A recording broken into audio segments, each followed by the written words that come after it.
Assalamualaikum warahmatullahi wabarakatuh. Saya Khalil Gibran dan dua orang teman saya, Iqra Haryansyah dan Muhammad Farkan. Di sini kami akan mempresentasikan mengenai anatomi dan fisiologi alat pernafasan manusia. Sistem pernafasan manusia terdiri dari beberapa organ yang bekerja sama untuk mengatur keluar masuknya udara, terutama oksigen dan karbon dioksida ke dalam tubuh. Secara umum, sistem ini dibagi menjadi saluran pernafasan atas dan saluran pernafasan bawah. Yang pertama ada hidung.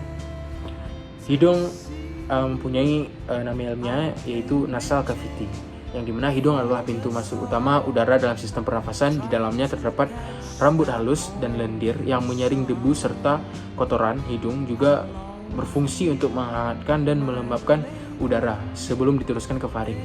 Selain itu, hidung juga berperan dalam indera penciuman. Selanjutnya ada faring atau tenggorokan, yang dimana faring atau tenggorokan adalah saluran yang menghubungkan rongga hidung dan mulut ke laring dan kerongkongan. Jadi udara dari hidung atau mulut akan melewati faring sebelum menuju ke laring. Faring juga berfungsi sebagai jalur bersama untuk udara dan makanan, sehingga perannya penting banget dalam sistem pernafasan dan pencernaan.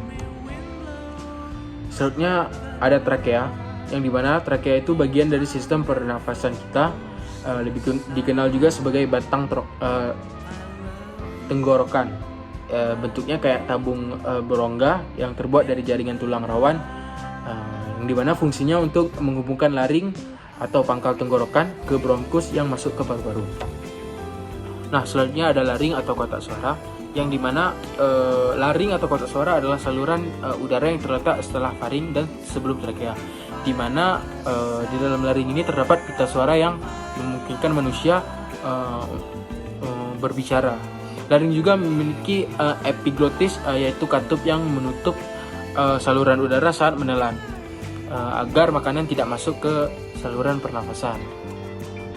Selanjutnya ada bronkus, yang dimana bronkus adalah cabang dari trakea yang mengarah ke masing-masing paru-paru, yaitu bronkus kanan dan bronkus kiri.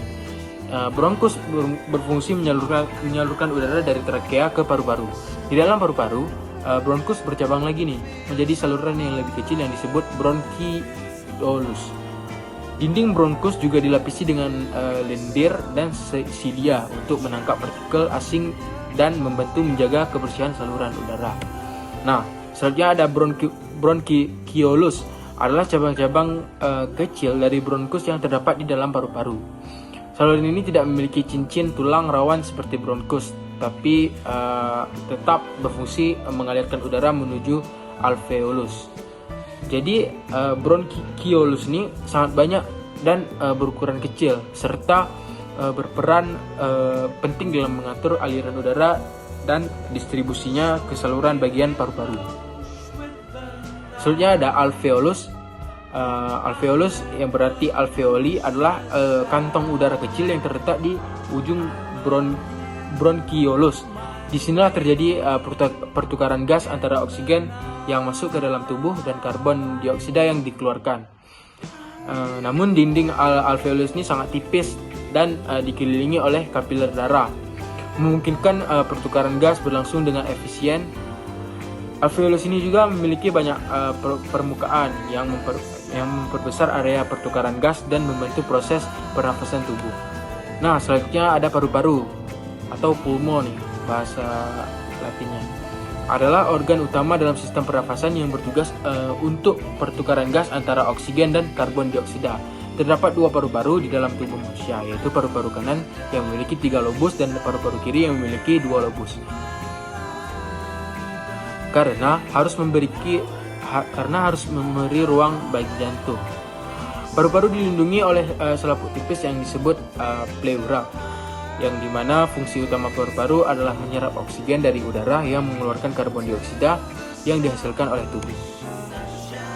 Mungkin ini saja yang dapat saya sampaikan. Selanjutnya akan dilanjutkan oleh teman saya. Nah, selanjutnya saya akan menjelaskan bagian terakhir sistem pernafasan yang ada di tubuh, yaitu diafragma. Diafragma adalah otot besar berbentuk kubah yang terletak di bawah paru-paru. Otot ini berperan penting dalam proses pernapasan dengan cara mengubah volume rongga dada. Saat diafragma berkontraksi atau turun, volume rongga dada meningkat sehingga udara masuk ke paru-paru atau inhalasi. Begitu juga sebaliknya. Saat diafragma rileks atau naik, volume rongga dada mengecil, mendorong udara keluar dari paru-paru atau ekshalasi. Dengan kata lain, diafragma membantu mengontrol aliran udara masuk dan keluar dari paru-paru dan mengeluarkan karbon dioksida yang dihasilkan oleh tubuh. Selanjutnya kita masuk ke dalam fisiologi sistem pernapasan. Fisiologi alat pernapasan berkaitan dengan proses pertukaran gas, yaitu oksigen dan karbon dioksida yang terjadi dalam tubuh.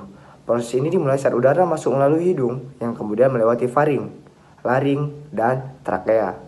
Udara masuk ke paru-paru melalui bronkus dan bronkiolus sampai akhirnya mencapai alveolus, tempat terjadinya pertukaran gas.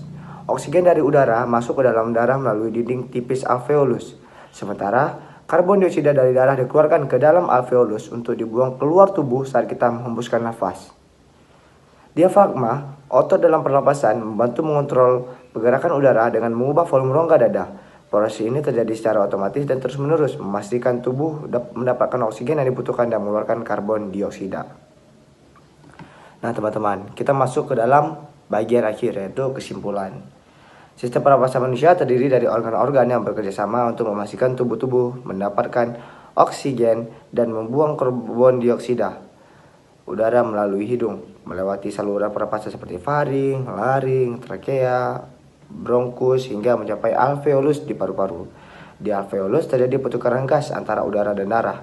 Oksigen diserap di dalam darah, sedangkan karbon dioksida dikeluarkan dari tubuh. Jadi begitulah sistem pernapasan tubuh, dari mulai kita menghirupnya sampai dikeluarkannya karbon dioksida. Terima kasih.